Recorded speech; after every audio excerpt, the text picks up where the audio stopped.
Hey guys, and welcome back to the garden. Welcome to my channel if you're new here. My name is Vanda. So I am out here today, you guys, not in the morning, not in the late afternoon after work. I am out here right smack in the middle of the afternoon when the sun is shining the brightest, when my orchids are getting the most sun that they can ever get when they're out here. And I'm doing this because, first of all, and I'm gonna walk as I talk, so I don't want to make this video too long. I am doing this for the sake of my Vandas, because I really need to determine whether my Vandas are getting enough light. So it is probably around 2:15 p.m. So it's, you know, really sunny, really bright. The sun is, let's see, the sun is right over me. So the sun is right there. Sorry if I blinded you, but I wanted to show you. So this is pretty much as bright as it gets. And I wanted to just take a look at my Vanda section, my orchid section where my Vandas are. So this right here, you guys, is the amount of light that they get. Probably a little bit more, a little brighter around noon, 1 o'clock, when the sun is literally right over, a little bit more to my right. It probably gets a little brighter in here, but right now, I mean, it's pretty bright and it's really hot. So with this video, I want to take it over to Ben at Bangkok Orchids, and I want to show him, because I want to see if this is the reason why I am getting less blooms than ever on my Vandas. So I can already tell you that moving towards more, moving more towards, and for like that way is, there's a lot of shade. But out here where I keep most of my Vandas, there's a lot of light. And there are some in bloom, so I can't tell you that they're all just like being stubborn and not blooming. I do have a handful of orchids in bloom right now. And maybe it's just a year where they take a break, but I just want to make sure, because I hear it from you guys also, you know, move them from under there, put them in a brighter area. They need more sun. So that's why I really wanted to make a video like this one, because not only am I going to show Ben, but so you guys can also see what kind of lighting is in here. So none of these Vandas are really direct sun Vandas, except for my Violettas. They love the bright light.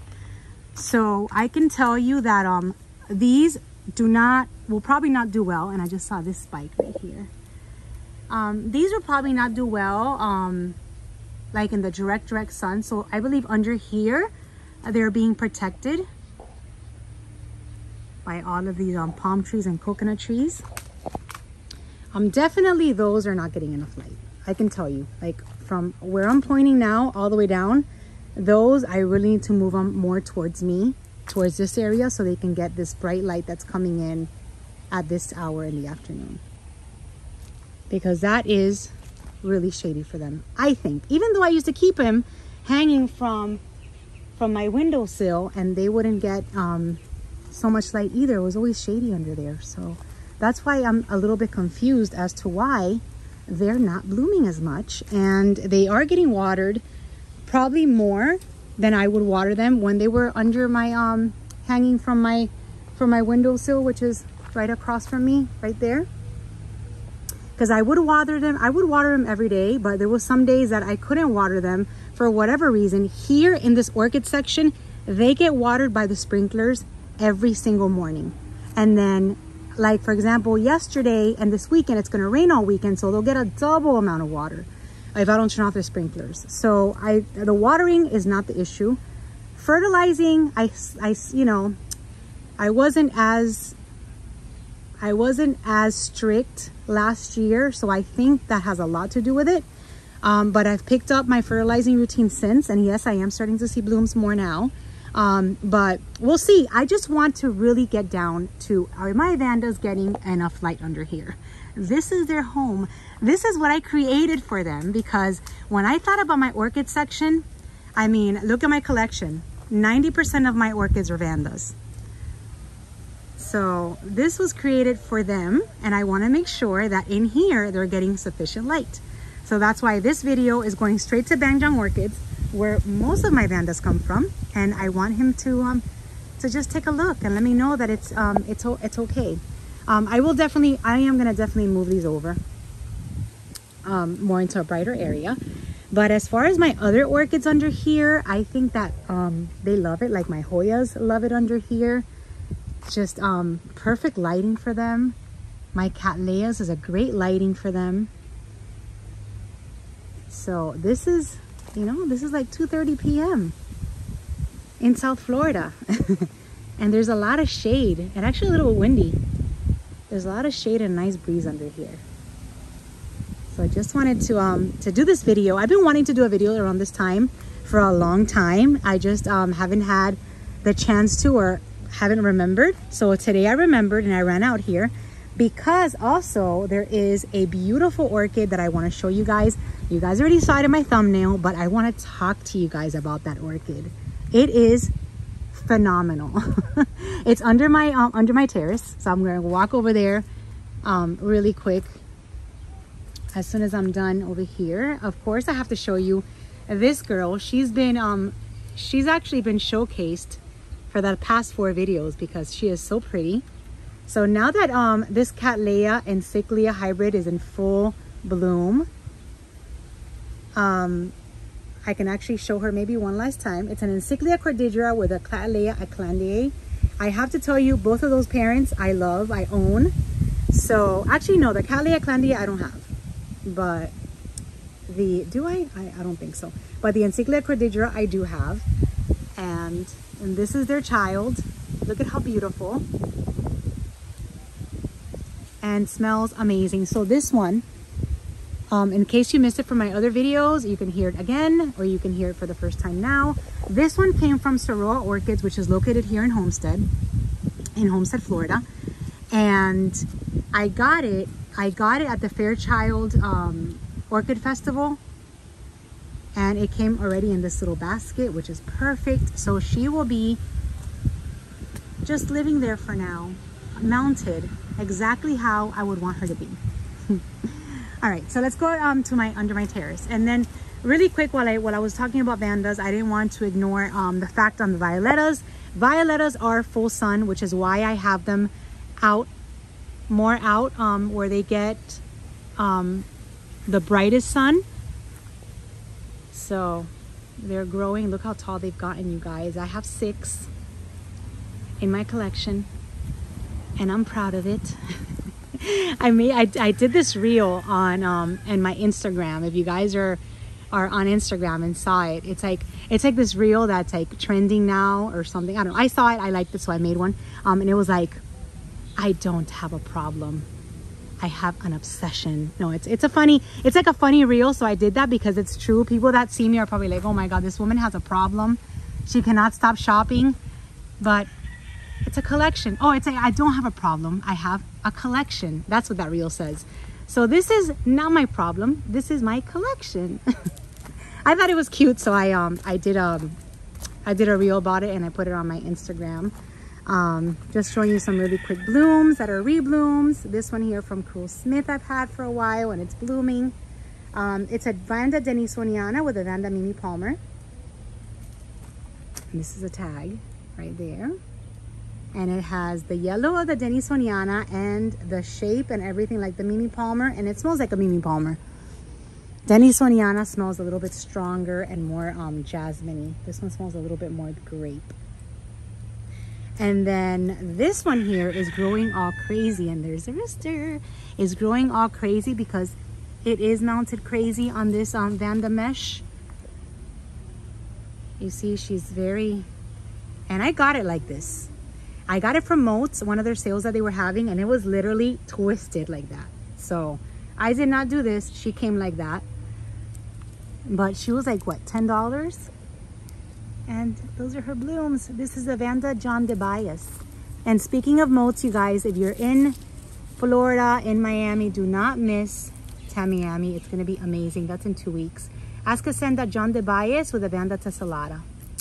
And it is an award-winning orchid.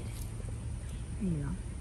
So yeah, Moats orchids are the ones that host the biggest show of the year. And this is my Rananthera Bangkok Beauty. and she is starting to spike. Don't want to move her around too much, you know, because if you guys don't know, every time that an orchid isn't spiking, you start messing with it and moving it around, it'll disturb the spike and then it could not bloom. It's happened to me many, many times. So when I see a spike, I try not to get too close. And then this is another one. This one's also a Denisoniana with Mimi Palmer, but it also has Pamela in it. So look how different that hybrid looks. A lot smaller than the one I just showed you and a little bit more red. So anyways, let me go show you my masterpiece that is blooming. I don't have a tag for her. I don't know what I did with a tag. I don't think she came with a tag when I got it at Cool Smith. But it has bloomed and it smells amazing. It's the Vanda Tigerina, I think it's called. Now it's a species. It's native from Brazil. And if you guys have never heard of this Cattleya, oh my gosh, you need to get it. Look at how beautiful. It is absolutely spectacular. And not only is she beautiful because the colors are just amazing, she's got like a brownish freckly petals. And then the lip is like a deep magenta. She smells like heaven.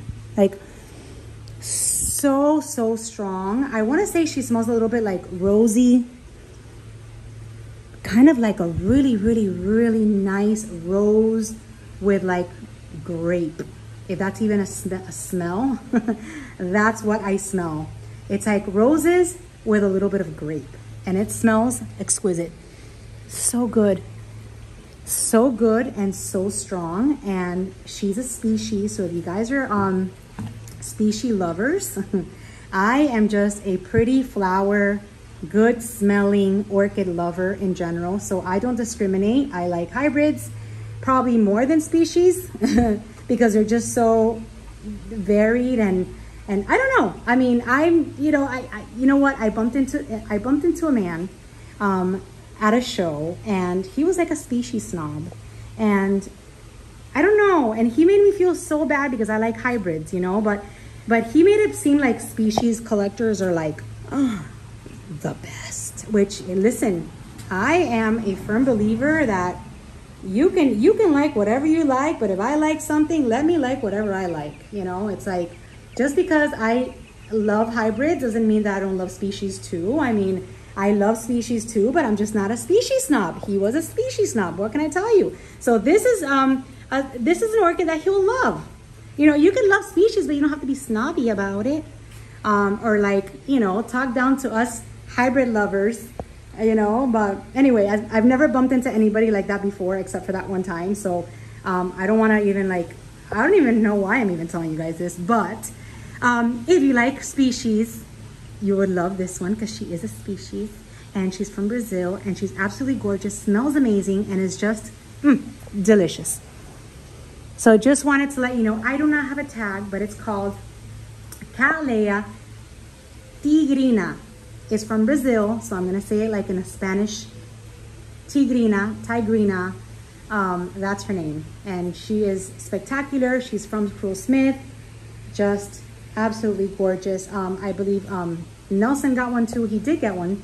And I got one also because it was just fantastic. I probably like told him like, you need to get it because it's so beautiful. And we didn't even know it was a species when we got it. I found out it was a species actually when I posted it on Instagram the other day. So yeah, so this is her. This is the reason why I even was out here to do a video for you guys, because I wanted to just showcase her and show her everything. Tell her that she smells amazing, that she's a beautiful orchid, she's a species, she's from Cool Smith, I don't know, and she's a big plant. So look how big the plant is. So my plans for her is to mount her, and I don't dare to mount her myself, so I will probably take it over to Chris and Carlos at Ophi, so they can mount her for me because they're just experts. And I don't know whether to put on a cork or on a slab, like on a wood slab, but you know, I don't know. Sometimes I get worried because remember I got a slab. Look what happened to this. I got this piece at Ophi and it was huge. And you know what? It broke. I mean, it was not, I mean, it was $20, but I'm scared because I would not want this to happen. Look how thick it is. I would not want it to happen to, like if I were to mount, and this one was going to be for this Schomburgkia right here, which is still in bloom, by the way. So if I would have mounted this Schomburgkia on that piece of wood, it would have broken in half. So this is a bummer. The other piece is still hanging. The other piece is still hanging from there. And let me go out there so I can just say bye. So yeah, that's the Cattleya right here. I mean, I am starting to get a little bit more orchids under my terrace, but they're going to be the orchids that I'm going to be putting under my terrace. And I am addressing this because somebody in my comments said that it's so funny that I keep bringing orchids little by little under my terrace.